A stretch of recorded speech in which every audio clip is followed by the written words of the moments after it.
Hello. This is Let's Talk About Myths, baby. And I am your host, Liv, here with, book 23 of the Odyssey. I don't know how. It's all moving so quickly. We're almost out of Odysseus. Frankly, I don't totally know what I'm going to do with these Friday episodes after March, which, thank God, is planned. Little peek behind the curtain. I do not have my shit together, except this year for March. It's a real thrill. But let's get to why we're really here. Odysseus.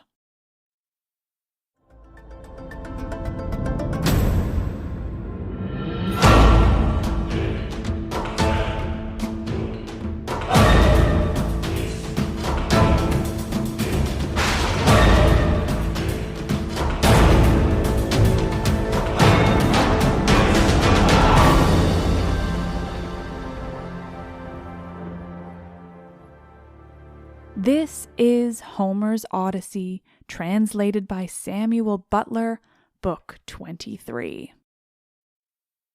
Eurycleia now went upstairs laughing to tell her mistress that her dear husband had come home. Her aged knees became young again, and her feet were nimble for joy as she went up to her mistress and bent over her head to speak to her. "Wake up, Penelope, my dear child," she exclaimed, "and see with your own eyes something that you have been waiting for this long time past. Odysseus has at last indeed come home again, and has killed the suitors who were giving so much trouble in his house, eating up his estate and ill-treating his son." "My good nurse," answered Penelope, "you must be mad. The gods sometimes send some very sensible people out of their minds and make foolish people become sensible. This is what they must have been doing to you, for you always used to be a reasonable person. Why should you thus mock me when I have trouble enough already, talking such nonsense and waking me up out of a sweet sleep that had taken possession of my eyes and closed them? I have never slept so soundly from the day my poor husband went to that city with the ill-omened name. Go back again into the women's room. If it had been anyone else who had woke me up to bring me such absurd news, I should have sent her away with a severe scolding. As it is, your age shall protect you." "My dear child," answered Eurycleia, "I am not mocking you. It is quite true, as I tell you, that Odysseus is come home again. He was the stranger whom they all kept on treating so badly in the cloister. Telemachus knew all the time that he had come back, but kept his father's secret that he might have his revenge on all these wicked people." Then Penelope sprang up from her couch, threw her arms round Eurycleia, and wept for joy. "But my dear nurse," said she, "explain this to me. If he has really come home, as you say, how did he manage to overcome the wicked suitors single-handed, seeing what a number of them there always were?" "I was not there," answered Eurycleia, "and do not know. I only heard them groaning while they were being killed. We sat crouching and huddled up in a corner of the women's room with the doors closed, till your son came to fetch me because his father sent him. Then I found Odysseus standing over the corpses that were lying on the ground all round him, one on top of the other. You should have enjoyed it if you could have seen him standing there all bespattered with blood and filth, and looking just like a lion. But the corpses are now all piled up in the gatehouse that is in the outer court, and Odysseus has lit a great fire to purify the house with sulphur. He has sent me to call you, so come with me that you may both be happy together after all, for now at last the desire of your heart has been fulfilled. Your husband is come home to find both wife and son alive and well, and to take his revenge in his own house on the suitors who behaved so badly to him." "My dear nurse," said Penelope, "do not exult too confidently over all this. You know how delighted every one would be to see Odysseus come home, more particularly myself, and the son who has been born to both of us. But what you tell me cannot really be true. It is some god who is angry with the suitors for their great wickedness and has made an end of them, for they respected no man in the whole world, neither rich nor poor, who came near them, and they have come to a bad end in consequence of their iniquity. Odysseus is dead and far from the Achaean island. He will never return home again." Then Nurse Eurycleia said, My child, what are you talking about? But you were all hard of belief and had made up your mind that your husband is never coming, although he is in the house and by his fireside at this very moment. Besides, I can give you another proof. When I was washing him, I perceived the scar which the wild boar gave him, and I wanted to tell you about it, but in his wisdom he would not let me, and clapped my hands over my mouth. So come with me, and I will make this bargain with you. If I am deceiving you, you may have me killed by the most cruel death you can think of." "My dear nurse," said Penelope, "however wise you may be, you can hardly fathom the counsels of the gods. Nevertheless, we will go in search of my son, that I may see the corpses of the suitors and the man who has killed them." On this she came down from her upper room, and while doing so she considered whether she should keep at a distance from her husband and question him, or whether she should at once go up to him and embrace him. When, however, she had crossed the stone floor of the cloister, she sat down opposite Odysseus by the fire, against the wall at right angles to that by which she had entered, while Odysseus sat near one of the bearing posts, looking upon the ground and waiting to see what his brave wife would say to him when she saw him. For a long time she sat silent, as one lost in amazement. At one moment she looked him full in the face, but then again directly she was misled by his shabby clothes and failed to recognize him, till Telemachus began to reproach her and said, "Mother, why are you so hard that I cannot call you by such a name? Why do you keep away from my father in this way? Why do you not sit by his side and begin talking to him and asking him questions? No other woman could bear to keep away from her husband when he had come back to her after 20 years of absence, and after having gone through so much. But your heart always was as hard as a stone." Penelope answered, "My son, I am so lost in astonishment that I can find no words in which either to ask questions or to answer them. I cannot even look him straight in the face. Still, if he really is Odysseus come back to his own home again, we shall get to understand one another better by and by, for there are tokens with which we two alone are acquainted, and which are hidden from all others."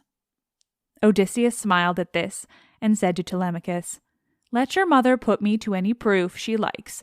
She will make up her mind about it presently. She rejects me for the moment and believes me to be somebody else, because I am covered with dirt and have such bad clothes on. Let us, however, consider what we had better do next.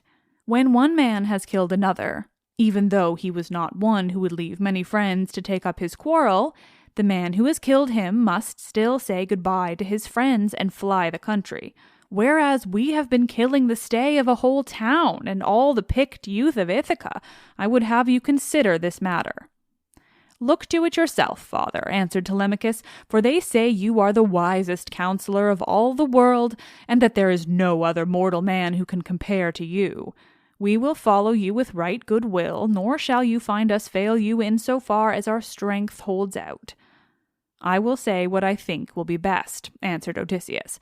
"First, wash and put your shirts on. Tell the maids also to go to their own room and dress. Phemius shall then strike up a dance tune on his lyre, so that if people outside hear, or any of the neighbors, or someone going along the street happens to notice it, they may think there is a wedding in the house, and no rumors about the death of the suitors will get about in the town, before we can escape to the woods upon my own land. Once there, we will settle which of the courses heaven vouchsafes us shall seem wisest." Thus did he speak, and they did even as he had said. First, they washed and put their shirts on, while the women got ready. Then Phemius took his lyre and sent them all longing for sweet song and stately dance. The house re-echoed with the sound of men and women dancing, and the people outside said, "I suppose the queen has been getting married at last. She ought to be ashamed of herself for not continuing to protect her husband's property until he comes home." This was what they said, but they did not know what it was that had been happening.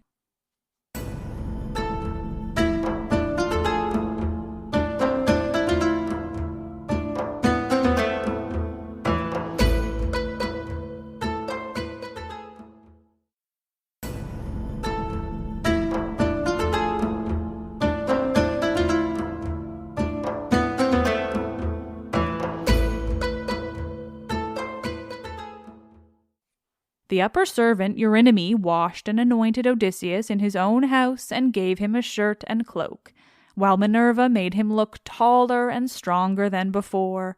She also made the hair grow thick on the top of his head and flow down in curls like hyacinth blossoms. She glorified him about the head and shoulders just as a skillful workman who has studied art of all kinds under Vulcan or Minerva, and his work is full of beauty, enriches a piece of silver plate by gilding it. He came from the bath looking like one of the immortals, and sat down opposite his wife on the seat he had left. "My dear," said he, "heaven has endowed you with a heart more unyielding than woman ever yet had. No other woman could bear to keep away from her husband when he had come back to her after 20 years of absence, and after having gone through so much. But come, nurse, get a bed ready for me. I will sleep alone, for this woman has a heart as hard as iron." "My dear," answered Penelope, "I have no wish to set myself up, nor to depreciate you, but I am not struck by your appearance, for I very well remember what kind of a man you were when you set sail from Ithaca. Nevertheless, Euryclea, take his bed outside the bedchamber that he himself built. Bring the bed outside this room and put bedding upon it with fleeces, good coverlets, and blankets." She said this to try him, but Odysseus was very angry and said, "Wife, I am much displeased at what you have just been saying. Who has been taking my bed from the place in which I left it? He must have found it a hard task, no matter how skilled a workman he was, unless some god came and helped him to shift it.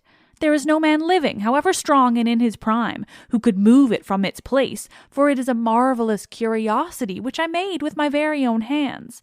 There was a young olive tree growing within the precincts of the house, in full vigor, and about as thick as a bearing post. I built my room round this with strong walls of stone and a roof to cover them, and I made the doors strong and well-fitting.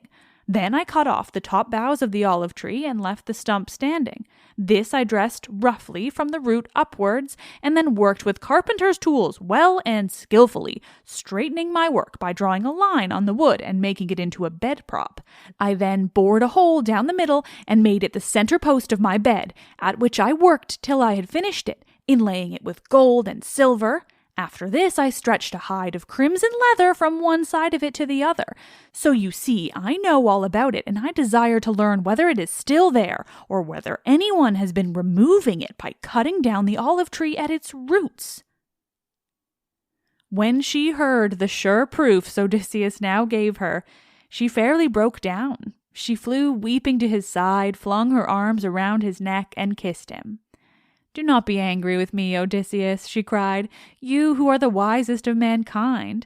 We have suffered, both of us. Heaven has denied us the happiness of spending our youth and of growing old together. Do not then be aggrieved or take it amiss that I did not embrace you thus as soon as I saw you. I have been shuddering all the time through fear that someone might come here and deceive me with a lying story, for there are many wicked people going about. Jove's daughter Helen would have never yielded herself to a man from a foreign country if she had known that the sons of the Achaeans would come after her and bring her back. Heaven put it in her heart to do wrong, and she gave no thought to that sin, which has been the source of all our sorrows. Now, however, that you have convinced me by showing that you know all about our bed, which no human being has ever seen but you and I and a single maidservant, the daughter of Actor, who was given me by my father on my marriage and who keeps the doors of our room, hard of belief though I have been, I can mistrust no longer." Then Odysseus in his turn melted and wept as he clasped his dear and faithful wife to his bosom. As the sight of land is welcome to men who are swimming towards the shore, when Neptune has wrecked their ships with the fury of his winds and waves, a few alone reach the land, and these, covered with brine, are thankful when they find themselves on firm ground and out of danger. Even so was her husband welcome to her as she looked upon him, and she could not tear her two fair arms from about his neck. Indeed, they would have gone on indulging their sorrow till rosy-fingered morn appeared, had not Minerva determined otherwise, and held back in the far west, while she would not suffer dawn to leave Oceanus, nor to yoke the two steeds, Lampus and Phaethon, that bear her onward to break the day upon mankind. At last, however, Odysseus said, "Wife, we have not yet reached the end of our troubles. I have an unknown amount of toil still to undergo. It is long and difficult, but I must go through with it, for thus the shade of Tiresias prophesied concerning me on the day when I went down into Hades to ask about my return and that of my companions. But now let us go to bed, that we may lie down and enjoy the blessed boon of sleep." "You shall go to bed as soon as you please," replied Penelope, "now that the gods have sent you home to your own good house and to your country. But as heaven has put it in your mind to speak of it, tell me about the task that lies before you. I shall have to hear about it later, so it is better that I should be told at once." "My dear," answered Odysseus, "why should you press me to tell you? Still, I will not conceal it from you, though you will not like it. I do not like it myself, for Tiresias bade me travel far and wide, carrying an oar, till I came to a country where the people have never heard of the sea, and do not even mix salt with their food. They know nothing about ships, nor oars that are as the wings of a ship. He gave me this certain token, which I will not hide from you. He said that a wayfarer should meet me and ask me whether it was winnowing shovel that I had on my shoulder. On this I was to fix my oar in the ground and sacrifice a ram, a bull, and a boar to Neptune, after which I was to go home and offer hecatombs to all the gods in heaven, one after the other. As for myself, he said that death should come to me from the sea, and that my life should ebb away very gently when I was full of years and peace of mind, and my people should bless me. All this, he said, should surely come to pass." And Penelope said, "If the gods are going to vouchsafe you a happier time in your old age, you may hope then to have some respite from misfortune." Thus did they converse. Meanwhile Eurynome and the nurse took torches and made the bed ready with soft coverlets. As soon as they had laid them, the nurse went back into the house to go to her rest, leaving the bedchamber woman, Eurynome, to show Odysseus and Penelope to bed by torchlight. When she had conducted them to their room, she went back, and they then came joyfully to the rights of their own old bed. Telemachus, Felicius, and the swineherd now left off dancing, and made the women leave off also. They then laid themselves down to sleep in the cloisters. When Odysseus and Penelope had had their fill of love, they fell talking with one another. She told him how much she had had to bear in seeing the house filled with a crowd of wicked suitors who had killed so many sheep and oxen on her account, and had drunk so many casks of wine. Odysseus in his turn told her what he had suffered, and how much trouble he had himself given to other people. He told her everything, and she was so delighted to listen that she never went to sleep till he had ended his whole story. He began with his victory over the Cicones, and how he thence reached the fertile land of the lotus eaters. He told her all about the Cyclops, and how he had punished him for having so ruthlessly eaten his brave comrades. How he then went on to Aeolus, who received him hospitably and furthered him on his way, but even so he was not to reach home, for to his grief a great hurricane carried him out to sea again. How he went on to the Lystragonian city Telepelos, where the people destroyed all his ships with their crews, save himself and his own ship only. Then he told her of cunning Circe and her craft, and how he sailed to the chill house of Hades to consult the ghost of the Theban prophet Tiresias, and how he saw his old comrades in arms, and his mother who bore him and brought him up when he was a child. How he then heard the wondrous singing of the sirens, and went on to the wandering rocks and terrible Charybdis and Scylla, whom no man had ever yet passed in safety. How his men then ate the cattle of the sun god, and how Jove therefore struck the ship with his thunderbolts, so that all his men perished together, himself alone being left alive. How at last he reached the Ogygian island, and the nymph Calypso, who kept him there in a cave, and fed him and wanted him to marry her, in which case she intended making him immortal so that he should never grow old. But she could not persuade him to let her do so, and how after much suffering he had found his way to the Phaeacians, who had treated him as though he had been a god, and sent him back in a ship to his own country, after having given him gold and bronze and raiment in great abundance. This was the last thing about which he told her, for here a deep sleep took hold upon him and eased the burden of his sorrows. Then Minerva bethought her of another matter. When she deemed that Odysseus had had both of his wife and of repose, she bade gold-enthroned Dawn rise out of Oceanus that she might shed light upon mankind. On this Odysseus rose from his comfortable bed and said to Penelope, "Wife, we have both of us had our full share of troubles, you here in lamenting my absence, and I in being prevented from getting home, though I was longing all the time to do so. Now, however, that we have at last come together, take care of the property that is in the house. As for the sheep and goats which the wicked suitors have eaten, I will take many myself by force from other people, and will compel the Achaeans to make good the rest, till they shall have filled all my yards. I am now going to the wooded lands out of the country to see my father, who has so long been grieved on my account, and to yourself I will give these instructions, though you have little need of them. At sunrise it will at once get abroad that I have been killing the suitors. Go upstairs, therefore, and stay there with your women. See nobody and ask no questions." As he spoke, he girded on his armor. Then he roused Telemachus, Phalecius, and Eumaeus, and told them all to put on their armor also.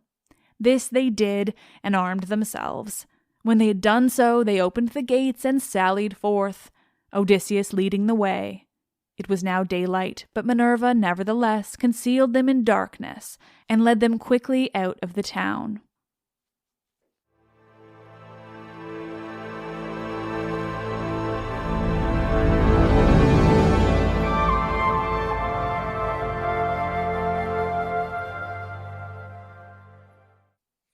Oh, nerds, thank you all so much for listening to this, the second to last episode of the Odyssey. I'm going to miss Odysseus. And just reading these, they're super fun, but we're going to find something fun to replace it on Fridays. Thank you all so much. I am Liv, and I love this shit.